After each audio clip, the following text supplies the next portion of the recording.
Tudo bem? Hoje nós viemos apresentar para vocês a doença do rim policístico. É uma doença genética, médica, da nossa disciplina de genética médica. E vamos apresentar. Meu nome é Gabriel Martins e estou aqui com o Henrique Villette, da turma 356, da TM de Medicina da PUC. Então vamos lá.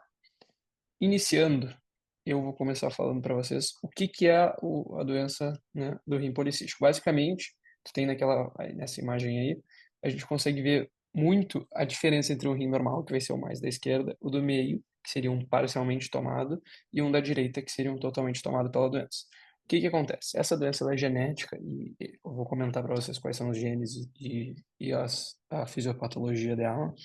Mas basicamente é uma doença onde tu tem uma construção de uma desenvoltura de vários cistos, certo? Por isso policística, no rim. Ela também pode se espalhar para o fígado, e aí ela também toma outro nome de doença, certo? Ali na esquerda seria alguém saudável, no meio seria alguém que tem a doença há algum tempo já, mas ainda não está com o que chama de estado terminal, né, de falência renal. E da direita seria um cara que precisa de transplante imediatamente e está em completo estado de dificuldade. Então vamos lá. Os genes, basicamente, eles estão localizados de 90% dos casos, eles estão localizados em dois cromossomos, certo? O primeiro gene, que é o de cima, do superior, é o PKD1. É o que está na maioria dos casos. Ele está presente em cerca de 80 a 90, de 80 a 85% dos casos, desculpa. E ele fica no cromossomo 16, mais especificamente no braço P, na coordenada 13,3, certo? E o outro, que é o abaixo dele, é responsável por entre 10 a 15% dos casos. E esse, ele é localizado no cromossomo 4, no braço P também, e na parte 22, 22,1. Desculpa, eu falei também, mas não é também, né? Um é no que é outro no P. Enfim, pode passar. Então, o que que aqueles dois genes fazem quando funcionando, né? Quando eles estão em funcionamento normal, eles produzem, respectivamente, a policistina 1 e a policistina 2, certo? Essas duas são proteínas de membrana que, basicamente, dentre outras funções, elas basicamente têm a função de ajudar e auxiliar a célula na absorção de cálcio, que, como nós sabemos, é extremamente importante para o nosso metabolismo celular, certo? Então, o que que acontece? Vamos para a fisiopatologia, que é ali na foto da direita a gente já vai começar a entender como que funciona e por que que essa doença é tão séria. Quando o indivíduo tem uma alteração do gene PKD1 ou no gene PKD2, que são os mais comuns, né? Tem-se outros genes como PKD3 e PKD5 que eu acabei não comentando, mas é porque eles são, na grande minoria dos casos, com todos os outros genes que se tem dessa doença, eles somam só 5% no máximo 10% dos casos, então a gente não trouxe aqui para discussão hoje.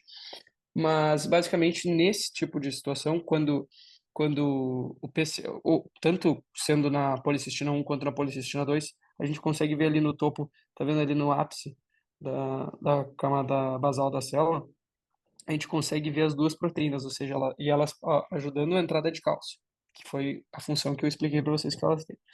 Mas lá embaixo, uma coisa bem importante, se vocês conseguirem ver ali o V2R, é por onde entra a vasopressina, exatamente aí.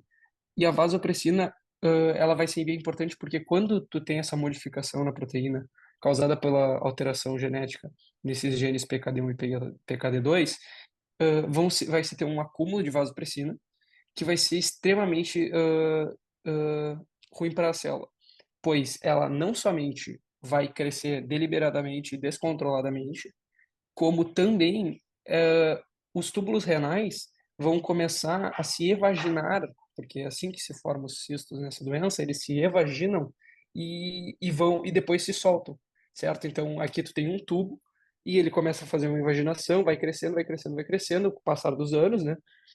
Por isso que ela se apresenta na adultez, vai crescendo, vai crescendo, vai crescendo, até um ponto que ele se desprende e vira um cisto completo, certo? Então, basicamente, é isso que acontece nessa doença.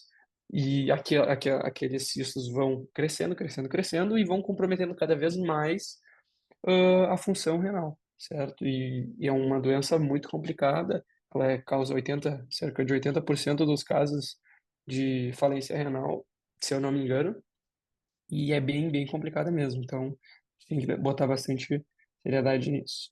Acho que o próximo já é contigo, hein? Bora. Bem, então eu Toma. vou falar um pouquinho das manifestações da doença e diagnóstico.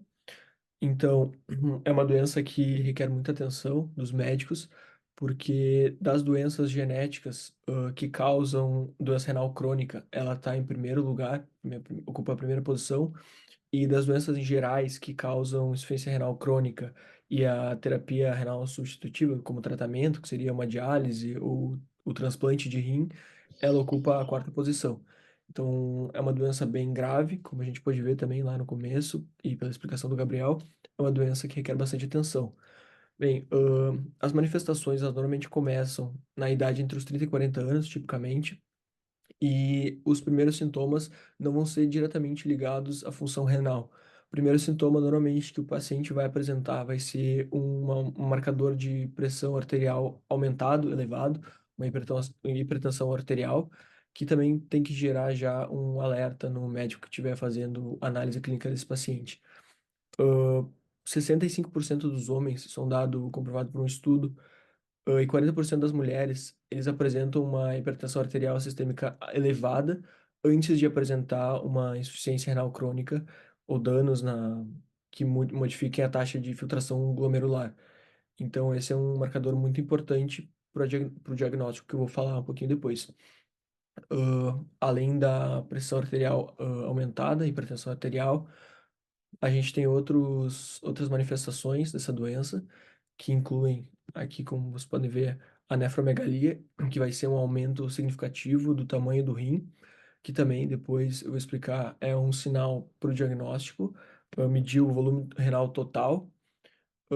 Além disso, claro, os cistos, como o nome da doença já diz, os cistos renais, que também podem estar espalhados pelo corpo. Além de cistos renais, uma pessoa que tem essa condição pode apresentar outros cistos espalhados por outras partes do corpo, no sistema nervoso, no esplênio, nos testículos, que no caso no baço, né? Ah, e cistos hepáticos também. Então, não é uma doença que se localiza apenas no rim, pode apresentar também quadros sistêmicos em todo o corpo. Algumas outras doenças que vêm secundárias à lesão primária dos cistos vai ser uma hérnia de parede abdominal, nefrolitíase, pedras nos rins, como o Gabriel tinha explicado, como os tubos formam bolsas e vesículas, pode ser que aquela urina que seja em formação fique muito tempo parada e acabe formando complicações na hora ali e na hora de filtrar, de sair do corpo e podem formar algumas pedras no rim, como a gente costuma falar, né? Outra coisa também, por essa complicação da passagem da urina no trato urinário, tu pode gerar algumas infecções secundárias, esse quadro principal aqui dos cistos, e também um sintoma inicial que nos leva a essa doença, ao achado clínico dessa doença, que é uma dor aguda e crônica. Além disso, a gente tem um outro sintoma que é bem característico, que está ligado, alguns estudos mostraram que pode estar ligado a essa condição, é um aneurisma intracraniano. Bem, então, o diagnóstico dessa condição, aqui no Brasil, ele é normalmente feito pelo uso de imagens, de alguns exames de imagem. É claro que o principal diagnóstico e o mais específico para essa doença seria um teste genético, para analisar nos cromossomos os genes que foram modificados e para ter certeza que é essa doença. Mas na nossa realidade, na realidade médica diária aqui do Brasil e no mundo inteiro, o que se usa mais é uma base de três pilares, que incluem uma ultrassonografia ou algum exame de imagem, pode ser uma tomografia ou uma ressonância, mas por ser mais barata, a ultrassonografia é utilizada na maioria dos casos. junto com a história familiar da pessoa.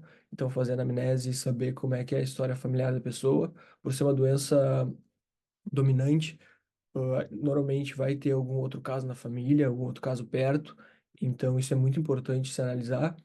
E é claro também juntar, linkar a história com os sinais para saber e chegar a esse diagnóstico.